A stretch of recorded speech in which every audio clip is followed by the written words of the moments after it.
இந்த தோசைக்கல் வந்து வாங்கினதுலேருந்து நான் வந்து அவ்வளோவா வந்து ரொம்ப டீப் க்ளீன்லாம் பண்ணதில்ல. இப்போ வந்து இந்த அளவுக்கு வந்து பளிச்சுன்னு எப்படி க்ளீன் பண்ணுறதுன்னு பார்க்கலாம். அதுக்கு வந்து வீட்ல இருக்கிற 2 பொருள் போதும். முதல்ல நம்ம வந்து க்ளீன் பண்ணணும்னு நினைக்கிற தோசைக்கல்ல ஸ்டவ் ஆன் பண்ணி நல்லா ஹீட் பண்ணிக்கலாம். தோசைக்கல் நல்லா சூடானதுக்கப்புறம் ஃப்ளேமை வந்து லோ ஃப்ளேமில் வச்சுக்கோங்க. நல்லா இந்த சைஸ் இருக்கிற லெமனை வந்து ஒரு 1/2 லெமனை கட் பண்ணி அதில் சாறை ஃபுல்லாக வந்து பிழிஞ்சு கொடுத்துக்கலாம். ஒரு வேளை லெமன் வந்து உங்களுக்கு கிடைக்கல அப்படின்னா நீங்கள் வினிகர் இருந்தால் கூட ஒரு ஒரு ஸ்பூன் போல் நீங்கள் ஊற்றிக்கலாம். இது கூடவே ஒரு ஸ்பூன் அளவுக்கு நான் பேக்கிங் சோடா அன்றைக்கி சேர்த்துக்கிறேன். இப்போ இது 2யும் ஒன்றா மிக்ஸ் பண்ணிவிட்டு நல்லா வந்து தோசைக்கல்ல எல்லா இடங்கள்லையும் பரவுற அளவுக்கு நம்ம வந்து தேய்ச்சி கொடுத்துக்கலாம். இது வந்து இந்த மாதிரி பண்ணும்பொழுது அந்த அடிப்பிடிச்ச அந்த தோசைக்கல்லில் இருக்கிற கருப்பு கரை, ஆயில் பிசுக்கு எல்லாமே போகும்.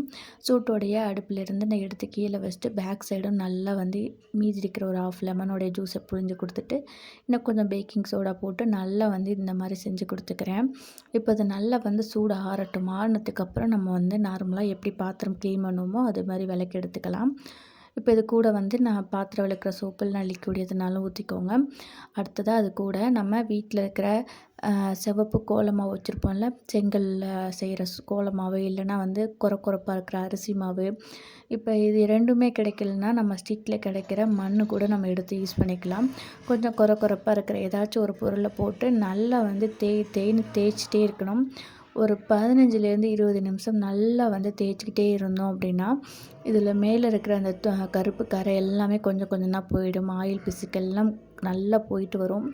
நான் இது வாங்கினதுலேருந்து சுத்தமாக க்ளீன் பண்ணவே இல்லை. எனக்கு தோசை வரலைன்னு சொல்லிட்டு வேறு ஒரு தோசைக்கல் மாற்றிட்டேன். இதில் சப்பாத்தி மட்டும்தான் போட்டுகிட்டே இருக்கிறேன். அதனால் ரொம்பவும் கலர் சேஞ்ச் ஆகிடுச்சு. இப்போலாம் சப்பாத்தி போட்டாலும் சீக்கிரமே சப்பாத்தி வந்து கரைஞ்சிருது. அதனால் சரி க்ளீன் பண்ணிடலாம் அப்படின்னு சொல்லி தான் க்ளீன் பண்ணிகிட்ருக்கிறேன். இப்போ பாருங்கள், எனக்கு ஒரு 15 நிமிஷத்துக்கு மேலெலாம் வந்து இந்த அளவுக்கு வந்து நல்லா கொஞ்சம் கலர் கொடுத்துருக்குது.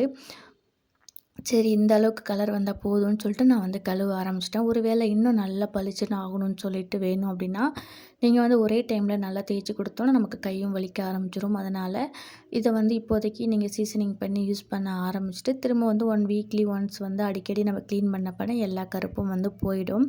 இந்த தோசைக்கல்லை நம்ம இந்த அளவுக்கு க்ளீன் பண்ணதுனால இதில் சப்பாத்தி ரொம்ப ஈஸியாக வந்துடும். ஆனால் தோசை வந்து ஊற்றணும் அப்படின்னா சீசனிங் பண்ணணும். அது வந்துட்டு எப்படின்னு நிறைய பேருக்கு தெரியும். தெரியாதவங்களுக்கு இப்போ சொல்கிறேன். கொஞ்சனா வந்து எண்ணெய் ஊற்றி கொஞ்சனா ஒரு வெங்காயத்தை கட் பண்ணி நல்லா வந்து தோசைக்கல் எல்லா உரங்களையும் படுற அளவுக்கு வதக்கி கொடுத்துட்டு ஒரு ஆம்லேட் போட்டு எடுத்துக்கோங்க. அதுக்கப்புறம் தோசை ஊற்றினா நல்லா வரும். Thank you for